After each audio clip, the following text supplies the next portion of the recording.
They say the day someone dies, the world should slow down, but it didn't. Emails still poured in, deadlines still loomed, and my assistant still asked if I wanted almond milk in my coffee.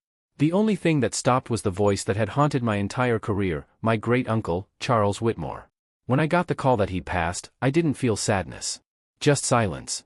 He was the man who wrote my first check, and the man who never let me forget it.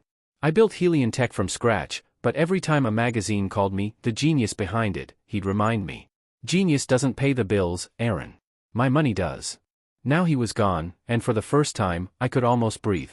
The funeral was held in Whitmore Estate, 200 acres of manicured gilt in upstate New York. Gray skies, cold rain, expensive umbrellas, exactly the kind of melodrama Charles would have enjoyed. My cousin Miles showed up late, wearing sunglasses like he was a celebrity instead of a parasite. He'd been living off family scraps for years, betting what was left of his trust fund on poker tables and horse races. The idea that we shared the same blood was embarrassing. "Sorry for your loss, cousin," he said with a smirk. "Guess you're finally the big man now, huh?" I didn't answer. He was half right. I'd been running Heliantech for the past 7 years while Charles sat in his mansion collecting dividends. But I still didn't own the company. Charles kept the controlling stake, always saying, "One day, when you're ready." I'd been ready for years. After the burial, we were ushered into his study for the will reading. The room smelled like cigar smoke and leather, the same way it always had when he used to lecture me about discipline. The lawyer, a thin man named Mr. Langford, sat behind Charles's massive desk, reading glasses perched at the edge of his nose. He cleared his throat. "To my nephew, Aaron Blake, I leave the controlling interest of Heliantech Incorporated, upon one condition." The pen I was holding clicked loudly in my hand. "One condition?" Langford continued, his voice steady but deliberate.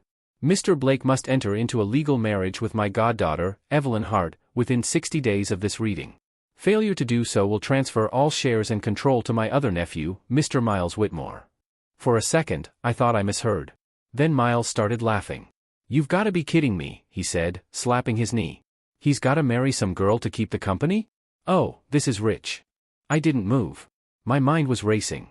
Evelyn Hart. That name stirred a faint memory, a skinny kid with freckles who used to follow me around the estate, always asking questions about my laptop. She must have been 11 or 12 back then. Which would make her 21 now. Jesus. I stared at Langford. "You can't be serious." He folded his hands. "The condition is legally binding, Mr. Blake.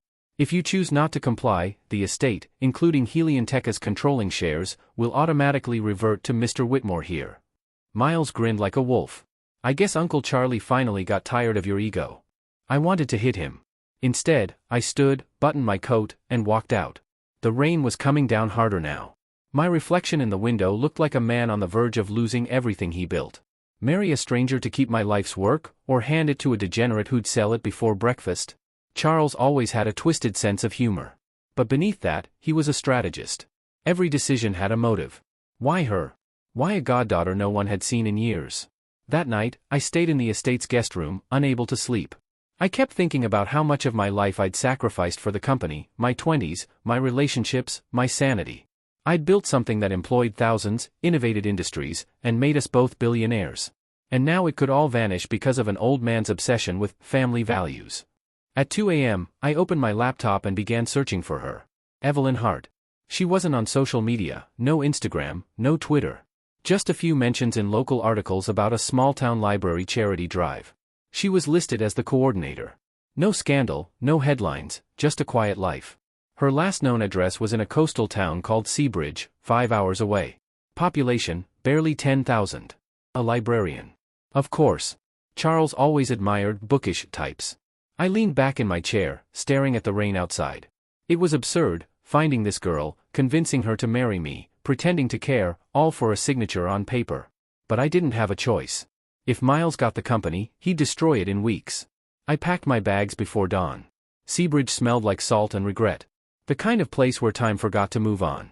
It didn't take long to find her, a tiny library at the edge of town, surrounded by seagulls and fog. She was behind the counter, shelving books, hair tied up in a messy bun. I almost didn't recognize her. Gone was the awkward little girl I remembered. In her place stood a woman, graceful, composed, but with eyes that looked older than 21. When she noticed me, she froze. "Aaron Blake." Her voice was quiet but firm, like she already guessed why I was there. We sat in her office, surrounded by stacks of old novels. I told her everything, Charles's will, the clause, the condition. I expected her to laugh, maybe pity me. Instead, she looked furious. So let me get this straight, she said. A man I barely knew decided my future, and yours, in his will? And you think I'd just marry you to solve your problem? It's not like that, I started. You'd be compensated. Generously. You'd have. She cut me off. No amount of money is worth turning myself into a contract. I opened my mouth, then closed it. She was right. But she didn't know what was at stake. When I left, she didn't say goodbye. Just turned back to her books like I was another mistake someone left behind. Back at the hotel, I poured a drink and stared at the ceiling. This was hopeless. Without her, the company would be gone in less than 2 months. And for the first time since Charles died, I felt something I hadn't felt in years. Not anger. Not pride. Fear. Because for the first time in my life, the one thing I couldn't control wasn't a merger, a competitor, or a stock crash. It was a girl I barely knew, and the ghost of the man who'd always controlled me, even from the grave. I drove back to New York that night with rain chasing me the entire way, long, silver streaks flashing in the headlights like ghosts I couldn't shake. I told myself I was done. I'd sell my shares, walk away, start something new. But that was a lie. Helion Tech wasn't just a company, it was me. And I wasn't ready to watch Miles turn it into his personal casino. 2 days later, I was back in Seabridge. Evelyn didn't look surprised when I showed up at the library again. Persistent, aren't you? She said flatly. I'm desperate, I corrected. She folded her arms. That's not a good start for a marriage. We went outside to talk. The air smelled like salt water and wet pavement. I told her everything, the company, the board, the fact that I'd lose everything I built. She listened in silence, face unreadable. I'm not asking you to marry me out of love, I said finally. I'm asking you to help me keep what I created. And in return, I can help you. Financially. Her eyes narrowed. Help me? You don't even know me. She was right again, but I had done my homework this time. I'd learned about her mother, Lydia Hart. Stage 3 cancer. Experimental treatment. No insurance. I know your mother's sick, I said quietly. I can pay for her treatment. All of it. She deserves a chance. That was the first time I saw her expression crack. How do you know about my mother? I looked into it, I admitted. Because I needed leverage. But I'm not here to use it against you. I'm here to offer a deal. She turned away, arms tightening around herself. So you're blackmailing me, politely. I sighed. I'm offering a contract marriage. 1 year. We sign the papers, keep it quiet, no one outside the lawyers knows it's fake. You get full financial support for your mother's treatment and a lifetime annuity. After a year, we file for divorce. You walk away free. She stared at me like she was looking through me. I don't know what kind of people you deal with, Mr. Blake, she said softly, but I don't sell myself. Then she walked away. I didn't stop her. Not that day. That night, I was packing up my things in the small hotel when the phone rang. A woman's voice, older, frail, careful. Mr. Blake? This is Lydia Hart. My stomach tightened. Mrs. Hart. I'm sorry if. I know who you are, she interrupted gently. And I know why you came. Evelyn told me everything. She's stubborn like her father. But she doesn't understand, sometimes love is less about freedom and more about survival. She coughed, a dry, painful sound. I'm dying, Mr. Blake. The doctors say months. Maybe weeks. I don't care about myself anymore. But she's all I have. If I die knowing she's cared for, I'll finally rest. Her voice broke. Please. Make her see that. When she hung up, I sat there for a long time, staring at the cheap wallpaper. I'd made countless deals, mergers, acquisitions, contracts worth millions. None of them ever made my chest feel like this. The next morning, Evelyn came to the hotel. No makeup, hair damp from the mist. She didn't knock, just stepped inside and closed the door behind her. I'll do it, she said. For a second, I thought I misheard. She didn't meet my eyes. For my mother. Not for you. I nodded slowly. Understood. We spent the next hour drafting the agreement. My lawyer had already prepared a version, but she insisted on reading every line herself. I admired that, even now, she wasn't helpless. She demanded 3 things: her mother's treatment to start immediately, a separate account in her name, and no interference in her personal life during the contract. Fine, I said. But for public appearances, we'll need to look convincing. No one can know this is fake. Her lips tightened. So you want me to pretend to love you? Pretend to be my wife, I corrected. You don't have to love me. Her eyes flicked up. That's good. Because I won't. She moved into my penthouse 2 weeks later. It felt strange. I'd lived there for years, yet suddenly every room felt smaller. She filled the space with her quiet presence, her books, her music. She cooked in my spotless kitchen, leaving the scent of cinnamon and coffee lingering long after she left. We barely spoke at first, except about logistics. Fitting dates for interviews, rehearsing how we'd met, what our love story was. She handled the details like a pro. But I could tell it drained her, pretending always does. Sometimes I'd catch her on the balcony at night, staring out at the city lights like she missed the ocean. Once, I asked what she was thinking. "That it's funny," she said. "How people build towers to feel closer to heaven, when all they really do is trap themselves higher." I didn't know how to answer. She walked away before I could. Still, something shifted between us. She started laughing more, quietly, but real. I found myself staying home more often just to hear it. I hadn't realized how silent my life had been until she entered it. Then one night, she cooked dinner, pasta, badly overcooked. We both laughed about it, and she said, "You're impossible, you know that?" I wanted to say "so are you," but my throat closed around the words. I was supposed to keep this simple. Business. Transaction. End of story. But every day she made that harder. A month passed. Her mother's health improved dramatically with the new treatment. I visited the hospital with her one evening. Lydia smiled when she saw me. "You're good for her," she whispered.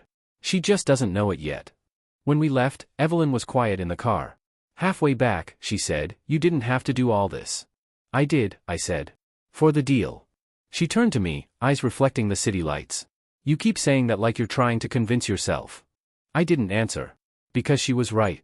A week before the wedding, we were having coffee in the kitchen when she looked up from her cup and said, almost playfully, "You know, for someone who's supposed to be my fiancé, you're terrible at flirting." It caught me off guard. "Maybe I'm just out of practice." She smiled. "Maybe you're scared to practice." For the first time, she looked at me like she wasn't pretending. For the first time, I wanted to believe this could be something real.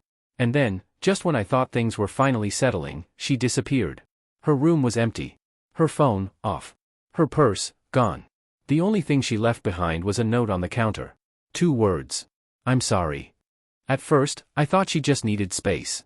Evelyn wasn't the type to vanish without explanation, but I convinced myself she'd gone to visit her mother. I waited. An hour. 2. A day. By the second night, I knew something was wrong. Her mother hadn't seen her. None of her friends in Seabridge had either. Her phone was dead. Bank cards untouched. The security team at the building said she left alone, late at night, wearing the same blue coat she'd worn to dinner. The city felt colder after that.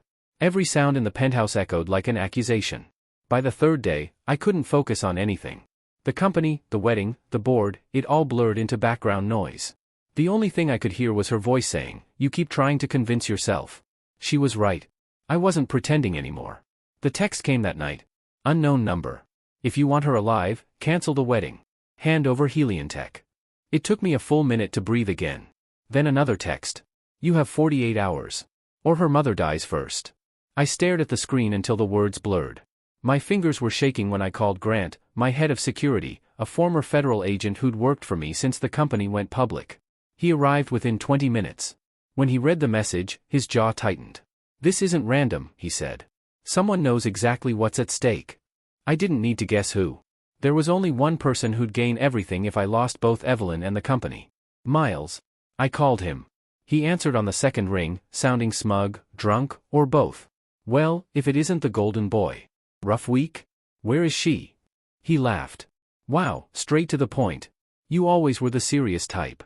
Don't make me repeat myself. You really think you can scare me, Aaron? You're all business, no blood. But this time, it's personal. That's what Uncle Charlie wanted, right? Family." I could hear someone breathing in the background. Then Miles said, lower, meaner, "If you want her back, bring the company. Publicly sign over control to me. Otherwise, she and her dear mother, vanish." He hung up. I didn't move for a long time. Grant spoke first. "We'll find her." I nodded. "Do it quietly. No cops. No press. If this leaks, he'll panic, and panic makes people stupid. Or dangerous." "Both," I said. "But I'm not letting him win." The next 30 hours were hell. Grant and his team traced every financial movement connected to Miles. They found a withdrawal, 50 grand in cash, made 2 days before Evelyn vanished. The location, a private bank branch near the Whitmore estate upstate. The same estate where it all started. I drove there myself.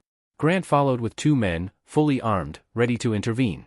The house looked abandoned, windows boarded, driveway overgrown, but the generator was running. Someone was inside. We split up. I went through the side door while Grant covered the back. The air inside was stale, thick with dust and mildew. But in one of the upstairs rooms, a faint light glowed under the door. I pushed it open. Evelyn was there. Tied to a chair. Gagged. Eyes red from crying but alive. When she saw me, she shook her head frantically, mouthing something, "Don't." Then I heard movement behind me. Miles stepped out from the shadows, holding a gun. "Wow," he said. "You actually came. Guess she really got under your skin." I froze. "Let her go, Miles." He smirked. "After you hand me what's mine. It's not yours." He clicked the safety off. "You think you deserve that company? You're not even a Whitmore by blood. You're just the smart kid Uncle Charlie found convenient. Meanwhile, I'm his real family, and he left me scraps. He left you scraps because you turned everything you touched into a disaster." He lifted the gun, aiming at Evelyn. "Maybe I just needed better motivation." "Stop." My voice came out raw. "I'll give you what you want." I pulled out my phone and called my lawyer.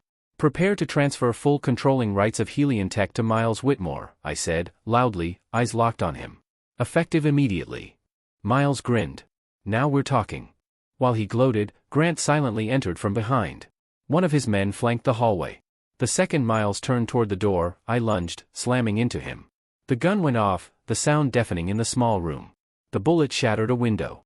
Grant tackled him, wrenching the gun away. Miles hit the floor, gasping, screaming, "You think this changes anything? You're both nothing. I'll burn you down, Aaron." I didn't answer. I just looked at him, the cousin who'd spent his life gambling other people's chances. "You already did," I said quietly. "But not anymore." Grant's men dragged him out, kicking and swearing.